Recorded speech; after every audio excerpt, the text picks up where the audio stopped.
감사합니다. 오늘 우리 예배당을 찾으신 모든 성도님들을 주님의 이름으로 사랑하고 축복합니다. 우리 좌우 옆에 계신 분들과 인사를 좀 나눌까요? 잘 오셨습니다. 환영합니다. 자, 듣는 귀가 되겠습니다. 감사합니다.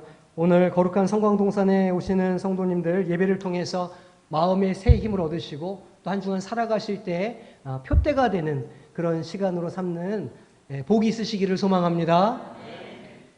사람 마음이 이렇게 하나가 되는 일이 참 쉽지 않습니다. 그죠? 지난 여름에 휴가를 다녀오다가 우연히 옆자리에 앉은 이들의 이야기를 제가 귀동냥하게 되었습니다. 여자친구 둘이서 이제 아마 여행을 온 것 같습니다. 그런데 며칠 이렇게 다니다가 서로의 그 실체를 보게 된 것이죠. 마음이 너무 안 맞아서 중간에 의절을 했다고 합니다. 그래서 자기가 돌아가는 길에 혼자 돌아간다. 이제 이런 얘기를 옆자리에 하는 이야기를 제 귀동냥을 하게 되었습니다.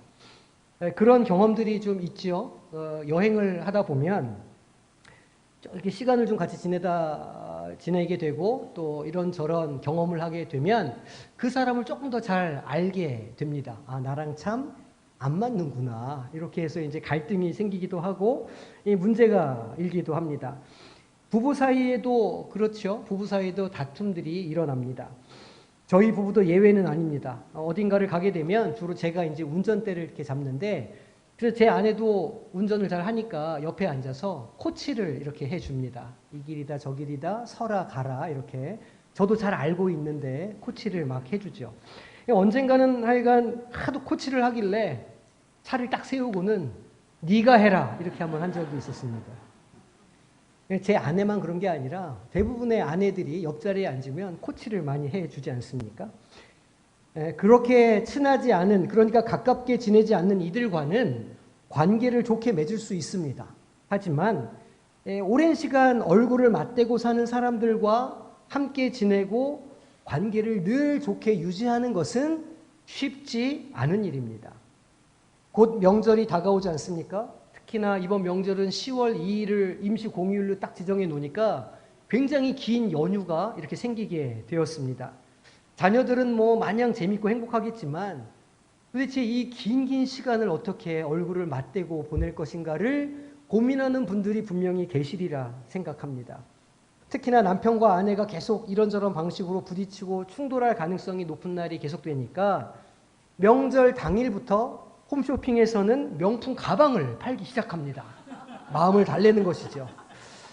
다가오는 명절까지, 명절 이후에도 사이좋게 지내는 모든 식구들이 되기를 소망합니다.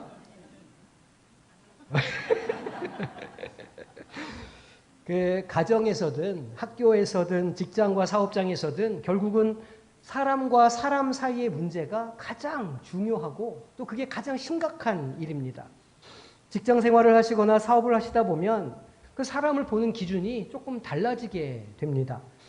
이 사람이 실력이 있나 없나 물론 중요한 문제이지만 이 사람이 성실한가 믿을 수 있나가 사실은 첫 번째 우선순위에 이렇게 올라오게 됩니다. 상사든 부하 직원이든 서로 믿고 의지하며 함께 무언가를 할 만한 사람인지를 판단하는 일이 아주 중요합니다. 그리고 그 중요성만큼이나 쉽지 않은 일입니다. 젊은이들이 배우자를 선택할 때 착하면 된다 이렇게 보통 말합니다. 여기서 착하다고 말할 때에는 성격뿐만 아니라 그 용모까지도 포함하는 그런 말입니다. 하지만 결혼에 연륜이 좀 쌓이면 좀 살아가 보면 정말 중요한 건 착한 게 아니라 소통 능력이라는 것을 우리는 알게 됩니다. 결국은 말이 통해야 의사소통이 제대로 돼야 관계가 성립되고 앞으로 나아갈 수 있기 때문입니다. 오늘의 교회에서 진행하는 예비 부부학교 간사의 이야기를 들어보니까 이 소통의 문제를 아주 중요하게 다루고 있다고 했습니다. 그래서 그 소통의 문제를 심각하게 다루니까 그 모이는 과정 중에 10명이면 3커플 정도가 결혼을 포기한다는 이야기를 들었습니다. 그 말은 결혼을 하려는 이들조차도 제대로 된 소통을 하지 않는다는 이야기입니다. 제대로 된 소통이 일어나지 않으면 오해가 생기게 되고 오해는 감정을 만들고 감정은 불신을 일으키게 합니다. 결혼 예배학교는 이 과정을 압축적으로 예습하는 그런 모임인 셈입니다. 결혼만 그런 것은 아닙니다. 학교에서 교우 간에, 그리고 사제지 간에, 회사에서 직장 동료 간에 여러 모든 관계에 있어서 이 의사소통은 아주 중요한 문제입니다. 교회 공동체는 어떻습니까? 교회 역시 마찬가지입니다. 담임 목사와 당회가 교회의 실무를 담당하고 있는 이들과 투명하게 소통하고 토론하고 협력할 때 비로소 합심하는 힘이 생기게 됩니다. 이렇게 세 겹줄로 묶이게 되는 공동체는 꺾이지 않으며 건강하게 자라갈 수 있습니다. 우리는 모두 우리의 가정과 우리의 일터가 그리고 교회가 하나가 되고 평화를 누리며 성장하기를 원합니다. 오늘 본문을 통해서 가정과 교회 그리고 우리 삶의 현장에서 하나됨의 가치를 우리가 다시 한번 깨닫고 이것을 위해서 무엇을 할 수 있는가 고민해보는 시간이 되기를 소망합니다. 오늘 우리가 읽은 본문에는 갈등 상황에 있는 이들이 묘사됩니다. 15절 말씀입니다. 내 형제가 죄를 범하거든 가서 너와 그 사람과만 상대하여 권고하라. 만일 들으면 내가 내 형제를 얻은 것이요. 말씀합니다. 내 형제가 죄를 범하거든. 여기에서 형제라고 하는 말은 그가 공동체 안에 있는 사람이라는 말입니다. 나와 관계없는 타인이 아니라 내 가족이 될 수도, 내 동료나 내 교회 교인이 될 수도 있다는 말입니다. 그 공동체 안에 있는 이가 범죄했을 때라는 의미이죠. 그런데 그가 죄를 범했다고 말하면 먼저 그 개인적으로 그를 권면하라 이렇게 말합니다. 이 말씀은 언뜻 이해하기에 형제가 하나님 앞에서 범죄했다는 이야기로 우리가 이해하기가 쉽습니다. 하지만 어떤 사본에는 내 형제가 내게 죄를 범하거든 이라고 내게 목적어가 첨가되어 있는 사본들이 있습니다.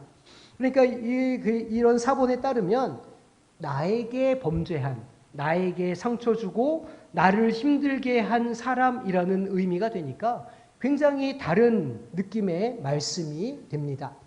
이 구절이 사본마다 약간의 차이가 있기는 한데 주로 서방교회 역본에는 우리가 읽은 본문처럼 4개가 빠져 있습니다. 하지만 동방교회 대부분의 역본에는 4개라고 하는 단어가 삽입되어 있습니다. 그런데 오늘 본문의 이 문막에서는 4개라고 하는 단어를 넣어서 우리가 이해하는 것이 훨씬 더 잘 어울립니다. 그러니까 교회 안에서 서로를 배려하고 사랑하고 협력해야 하는 관계에 문제가 생겼다 그런 말입니다. 공동체 안에 가정과 사업장 또 교회 안에 한 식구처럼 어울렸는데 갈등이 생겼습니다. 보통 갈등은 서로의 편견이나 오해, 소통 부족으로 생기는데 오늘 본문은 죄를 범했다 말합니다. 그러니까 오늘 이 본문의 경우는 일방적으로 피해를 당한 내가 나를 힘들게 한 그 사람을 찾아가서 권고하라는 말로 우리가 이해할 수 있습니다. 여기서 권고한다는 말은 그를 비판하고 정죄한다는 의미가 아닙니다. 그가 한 범죄를 깨닫게 하고 그것이 잘못된 일이라는 것을 시인하게 하여서 회개에 이르도록 한다. 그런 의미가 권고라는 말입니다. 여기에는 시간과 노력이 또 우리의 희생이 필요합니다.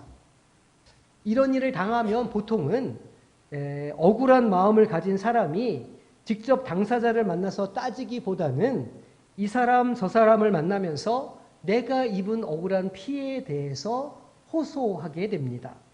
그러면 사실 확인이 되지 않은 상태에서 이런저런 소문이 나게 되고 편견을 만들고 오해를 만들게 됩니다. 결국은 일이 더 커지게 되는 것이죠. 주님은 이 갈등을 해결하기 위한 방법을 제시하시는데 먼저 개인적으로 그에게 가서 권면하라. 그 상처받은 것에 대해서 이야기를 하라 말씀하십니다. 권면은 그를 비난하거나 정죄하기 위함이 아닙니다. 주님께서 이 말씀을 하시는 목적은 너무나 분명합니다. 그를 나에게 상처 준 사람을 사랑하는 마음으로 찾아가서 잘못을 일깨우고 바른 길로 돌아오게 하고 용서해 주라고 하는 의미가 여기에 담겨 있습니다. 그렇게 해서 관계를 회복하라는 말씀입니다. 관계를 회복하고 합심하라, 마음을 하나로 하라, 그런 말씀인 것이죠. 하지만 이런 권고를 받아들이기란 쉽지 않습니다. 내가 무엇인가 잘못한 것을 누군가가 와서 지적하고 이야기하면 먼저 기분이 나빠집니다. 감정이 상하게 되죠. 그러면 끝까지 고집을 피우게 됩니다. 누가 자신의 잘못을 지적하고 반성을 요구하는 일을 기쁘고 즐겁게 받을 수 있겠습니까? 그래서 이 사람이 그것을 인정하지 않으면 주님께서는 다음 단계로 넘어가라 말씀을 주십니다. 16절입니다. 만일 듣지 않거든 한두 사람을 데리고 가서 두세 증인의 입으로 말마다 확증하게 하라. 이 단계에서는 증인들의 역할이 중요합니다. 이 증인들은 누구 한 사람을 편들기 위해 가는 게 아닙니다. 증인들이 어느 한편에 서서 주장을 하게 되면 이 싸움은 이제 패싸움으로 확전되게 되는 것이죠. 범죄한 이의 과실이 분명한데 이것을 인정하지 않고 회개하지 않는 것에 대한 증인이 되라는 말씀입니다. 율법은 한 사람의 증언은 효력을 인정하지 않지만 두 사람 이상의 증언은 효력을 인정하고 있습니다. 이 정도 되면 웬만한 경우에는 잘못을 저지르는 이가 스스로의 잘못을 인정하고 뉘우치고 응당 벌을 받게 됩니다. 그런데 여기에서도 잘못을 인정하지 않으면 이제 마지막 단계로 가게 됩니다. 17절 말씀입니다. 만일 그들의 말도 듣지 않거든 교회에 말하고 교회의 말도 듣지 않거든 이방인과 세리와 같이 여기라 말씀합니다. 이제 이 문제는 교회의 공식적인 치리의 대상이 됩니다. 교회가 공식적으로 나선다는 말은 교회의 권위가 작동한다는 말이기도 합니다. 이 교회의 권위는 어디서 올까요? 예수 그리스도로부터 옵니다. 교회는 하나님께서 예수 그리스도를 통해서 못 잃어버린 백성들을 찾으시기 위해 이 땅 가운데 세우신 하나님의 공동체입니다. 교회는 예수 그리스도를 머리로 하여 각 지체를 연합하는, 하나님을 예비하고 하나님의 나라를 이 땅 가운데 선포하는 그런 연합체입니다. 교회는 이 위대한 사명을 위임받았습니다. 사명과 동시에 놀라운 권위 또한 위임받게 되었는데 바로 18절 말씀입니다. 진실로 너에게 이르노니 무엇이든지 너희가 땅에서 매면 하늘에서도 매일 것이요 무엇이든지 땅에서 풀면 하늘에서도 풀리리라. 아멘. 지금 너희에게 이른다 이렇게 말씀하시는데 여기에서 너희는 교회 공동체를 말합니다. 이 교회 공동체가 합심하여 간구하면 땅에서 맬 때 하늘에서도 메어지고 땅에서 풀 때 하늘에서도 풀어지는 권세가 있을 것이라 오늘 주님께서는 말씀하고 계십니다. 어떻습니까? 합심한 교회의 간구는 역사하는 힘이 충만합니다. 이 합심해서 이 교회가 하는 기도에 하늘의 문이 열려질 것이라 말씀하시는 것이죠. 놀랍고도 경이로운 말씀이 아닙니까? 교회 안에 있는 갈등은 개인 간에 먼저 풀고 아니면 두세 사람의 증인과 함께 해결하고 그것도 안 되면 교회의 권위로 치리를 하여 때로는 공동체에서 추방할 수도 있다 말씀하십니다. 교회 공동체에서 추방한다는 것은 같은 믿음을 갖고 있지 않다라고 하는 선언입니다. 예수 그리스도를 머리로 둔 교회를 부정한다고 하는 선언이기도 합니다. 하지만 이 본문의 말씀이 범죄한 사람의 이야기를 통해서 진정으로 주고자 하는 말씀은 바로 19절과 20절 말씀입니다. 진실로 다시 너희에게 이르노니 너희 중에 두 사람이 땅에서 합심하여 무엇이든지 구하면 하늘에 계신 내 아버지께서 그들을 위하여 이루게 하시리라. 두세 사람이 내 이름으로 모인 곳에는 나도 그들 중에 있느니라. 아멘. 너희에게 이르노니. 너희는 누구를 말하는 것일까요? 이 19절 말씀에 나오는 너희 중에 두 사람이 누구를 말할까요? 첫째는 먼저 내가 포함됩니다. 그리고 어쩌면 두세 사람의 증인도 포함될 것입니다. 하지만 여기에서 말하는 너희에 반드시 있어야 할 사람은 바로 내게 범죄한 사람, 범죄한 형제입니다.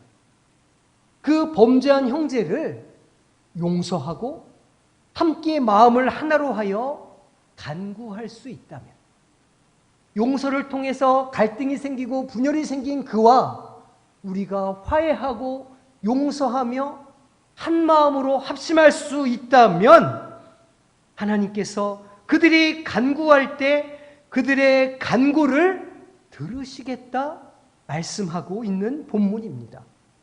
이 용서와 화해를 이룬 사람들이 하나가 된 합심의 자리에 주님도 함께 하시겠다고 말씀해 주시는 것이죠. 이것이 땅에서 매면 하늘에서도 매이는 것이요, 땅에서 풀면 하늘에서도 풀린다고 하는 말씀이 의미하는 바입니다. 우리의 가정에서, 사업장에서, 교회에서 매인 것이 있다면, 풀지 않고 계속 메어둔 것이 있다면 하늘의 문도 매일 것이라 말씀하시는 것이죠. 이곳에 용서가 선포되지 않는다면, 그 공동체에 하나님의 화해가 선포되지 않는다면 하늘과의 화해도 이루어지지 않을 것이라고 하는 말씀입니다. 우리는 반복해서 주기도문의 한 구절을 암송합니다. 우리가 우리에게 죄 지은 자를 사하여 준 것 같이 우리의 죄를 사하여 주시옵고. 우리가 우리에게 죄 지은 자를 사하여 준 것 같이 우리 죄를 사하여 주시옵고. 우리는 매번 이 주기도문을 반복합니다. 진실로 그렇지 않습니까? 우리가 서로의 죄를 사하여 주고 용서해 줄 때 하나님께서 우리의 죄를 사하여 주신다는 말씀입니다. 하지만 동시에 하늘을 무는 열쇠 또한 우리에게 맡겨져 있다는 사실을 우리는 분명하게 기억해야 합니다. 합심하여 간구할 때 마음이 하나가 되고 용서와 화해가 선포되고 하나가 된 이들의 기도는 하늘의 문을 열게 됩니다. 용서가 선포되고 화해가 선포되며 서로를 보듬고 죄를 제거하는 거룩한 공동체, 거룩한 가정, 거룩한 이 모임은 하늘의 기도를 열고 그 모임 가운데 예수 그리스도의 임재가 있게 되는 그런 공동체를 만들게 된다는 것이죠. 합심하여 간구하는 교회의 기도는 하늘의 문을 엽니다. 하늘의 문을 통해서 온갖 귀하고 복된 것들이 내려옵니다. 마태복음을 처음 읽었을 초대교회 유대인 교회 공동체는 아마도 이런 갈등을 숱하게 겪었던 것으로 보입니다. 사실 공동체 안에 이런 갈등을 경험하지 않는 교회가 어디 있겠습니까? 이 갈등 가운데 있던 초대교회 교인들은 주님의 이 말씀으로 위로를 얻고 소망을 갖게 되었습니다. 우리가 함께 화해합시다. 우리가 마음을 하나로 다시 하나로 만들어 갑시다. 우리가 한 마음이 되어서 기도합시다. 그럴 때 하나님께서 우리 가운데 일하시지 않겠습니까? 이 마음을 새롭게 했습니다. 우리도 마찬가지입니다.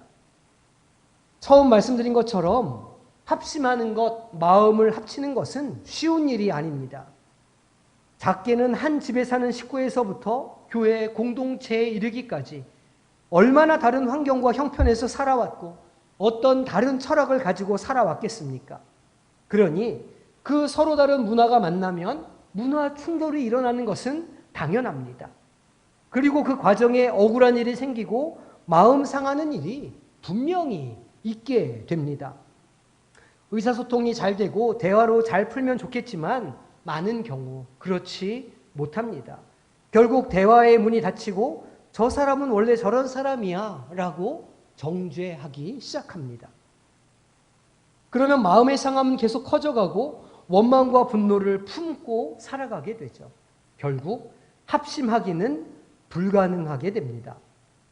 주님께서는 오늘 우리의 가정과 교회 일터에서 합심하라 말씀하십니다. 여기에는 용서와 화해, 죄의 고백과 회개가 포함됩니다. 그 감정과 그 마음을 가지고 살아가는 것은 하나님의 뜻이 아닙니다.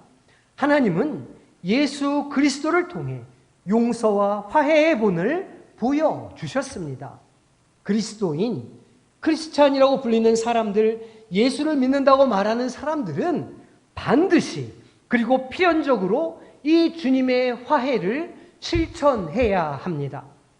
자기 십자가를 지는 것, 용서의 삶을 사는 것, 화해의 삶을 살고 자기 십자가를 지고 주님을 따라가야 하는 것이죠. 그런데 분명한 것은 이 과정을 지나는 사람들, 그 길고 지루하고 때로는 고통스러운 용서와 화해의 과정을 지나는 이들은 하늘 문은 여는 권세를 지니게 되는 줄로 믿으시기를 바랍니다. 그러니 더 이상 매고 닫는 삶을 살지 마시기 바랍니다. 풀고 여는 삶을 살아야 하지 않겠습니까? 닫힌 것을 열어서 하늘 문을 여는 사람들이 되어야 하지 않겠습니까? 닫힌 마음의 문을 여시기 바랍니다. 닫힌 관계의 문을 여시기를 바랍니다. 닫힌 지갑도 여시기 바랍니다. 합심하여 기도할 때 하늘문이 열린다는 사실을 반드시 기억하시기를 바랍니다. 어디 그리스도인들이 이 세상에 있는 물질, 세상에 있는 힘과 권세로 사는 사람들입니까? 그것으로 사는 사람들은 저 교회 문 바깥에 있는 사람들이죠. 그리스도인들은 열린 하늘문을 통해 부어주시는 축복으로 사는 사람들인 줄로 믿으시기를 바랍니다. 그 진정한 축복을 받을 때에 세상이 알 수도 없고 흉내낼 수도 없는 참 기쁨과 참 만족을 경험하게 되시기를 소망합니다. 이 자리에 계신 우리 남자 성도님들, 가장님들, 하늘문을 여시는 가장이 되시기를 소망합니다. 이곳에 계시는 우리 어머니들, 하늘문을 여시는 어머니들이 되시기를 원합니다. 하늘문을 여시는 교사 선생님들이 되시고 하늘문을 여시는 장로님, 권사님, 집사님, 재직들이 되시기를 주님의 이름으로 축원합니다. 우리 성광교회의 사명도 바로 땅에서 푸는 교회라고 할 수 있습니다. 땅에서 사탄마귀, 사망 권세에 매여있는 이들을 풀어주는, 구원을 증거하는 교회가 되시기를 소망합니다. 두려움과 좌절과 절망과 실패와 분열의 영에 매여있는 포로들을, 죄인들을 풀어주는 교회가 되기를 원합니다. 우리 각자가 능력이 있어서 그 일을 감당하겠습니까? 아닙니다. 우리는 그저 서로를 용납하고 용서하고 잘못을 인정하고 회개하고 함께 모여서 기도하고 우리의 가정에서 일터에서 합심할 따름입니다. 하지만 우리가 그렇게 합심할 때에, 하나가 될 때에, 우리가 그렇게 기도할 때에 그 기도를 들으시고 하늘에서 푸시며 하늘문을 하나님께서 열어주시는 것이죠. 하나님의 역사가 일어납니다. 하나님의 일하심이 우리의 인생들 가운데 증명되기 시작합니다. 이처럼 하늘문은 교회, 하늘문을 여는 교회가 되어서 이 상처 많은 땅, 사람들의 심령에 하나님의 위로를 흘려보내는, 합심하여 기도하는 두세 사람이 차고 넘치는 가정과 교회 되시기를 주님의 이름으로 축원합니다. 이번 한 주간 깊이 생각해 보시기를 부탁드립니다. 내가 여전히 메고 있는 것은 무엇인가? 내가 여전히 마음이 굳어 있고 닫힌 것이 왜 그런가? 어떤 일 때문인가 살펴보시기를 바랍니다. 그리고 오늘 주님의 말씀에 순종하여서 마음을 푸시고 용서하시고 회개하시고 합심하여 하늘문을 열고 주님께서 부으신 축복을 충만하게 받는 복된 한 주간이 되시기를 주님의 이름으로 축원합니다. 함께 찬양하며 기도하겠습니다. 우리 임재 함께 찬양할 때에 하나님, 우리의 죄를 먼저 고백합니다. 편협함과 시기와 질투를 용서하여 주시옵소서. 우리가 서로의 죄를 용서한 것 같이 우리의 죄를 용서하시고 우리가 이 땅에서 푸는 것처럼 하늘의 문을 열어주셔서 우리에게 신령한 하늘의 복을 내려 주옵소서. 함께 기도하며 나아가겠습니다. 하늘의 문을 여소서. 주님, 이곳을 주목하여 주시옵소서. 이곳을 주목하소서. 주를 향한 노래가 꺼지지 않은 하늘을 열고 보소서. 하늘을 열고 보소서. 이곳에 임재하여 주옵소서. 이곳에 임재하소서. 주님을 기다립니다. 주님을 기다립니다. 그 노래 향기가 하늘에 닿기를 원합니다. 주여 임재하여 주소서. 이곳에 오셔서 이곳에 임재하여 주시옵소서. 이곳에 앉으소서. 이곳에서 드리는 예배를 받으소서. 주님의 이름이 주님의 이름만이 오직 주의 이름만 이곳에 있습니다. 우리 다시 한번 찬양할까요? 하늘의 문을 여소서. 하늘의 문을 여소서. 이곳을 주목하여 주시옵소서. 이곳을 주목하소서.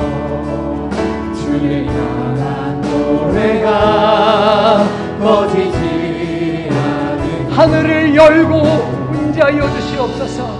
하늘을 열고 보소서. 이곳 가운데 임재하시기를 원합니다. 이곳에 임재하소서. 주님을 기다립니다. 기도의 향기가 하늘에 닿기를 소망합니다. 하늘에 닿으리. 주여 임재하여 주시옵소서. 주여 임재하여 주소서. 이곳에 오셔서 이곳에 앉으소서. 이곳에서 드리는 예배를 받으소서. 주님의 이름이 주님의 이름만이 오직 주의 이름만 이곳에 있으니 이곳에 오시옵소서.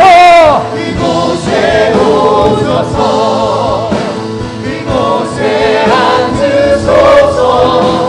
이곳에서 드리는 예배를 받으소서. 주님의 이름이 주님의 이름만이 오직 주의 이름만 이곳에 있으니 다시 한번 고백합니다. 이곳에 오소서. 이곳에 앉으소서. 이곳에서 드리는 예배를 받으소서. 주님의 이름이 주님의 이름만이 오직 주의 이름만 이곳에 있습니다. 아버지 하나님, 우리 가운데 주님의 임재가 있기를 소망합니다. 우리가 메인 것들을 풀기를 원합니다.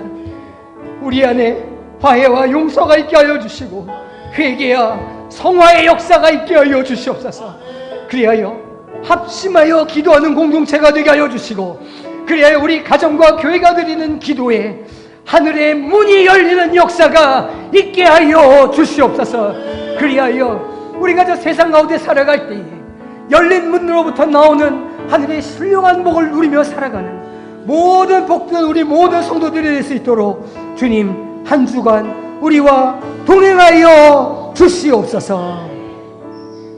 지금은 우리 주 예수 그리스도의 은혜와 아버지 하나님의 끝없으신 사랑하심과 성령의 교통하여 주시는 역사하심이 용서와 화해, 회개와 거룩함으로 합심하여 간구하는 하늘의 문을 여는 사람들로 가득 찬 우리의 교회와 가정이 되기로 결단하는 이 자리에 머리 숙인 모든 주의 자녀들 위해, 그 가정과 직장과 사업과 학업 위에, 군 복무 중인 청년들과 해외에서 공부 중인 청년들, 병상에 있는 지체들 위해 영원토록 함께 하시기를 간절히 축원하옵나이다. 아멘.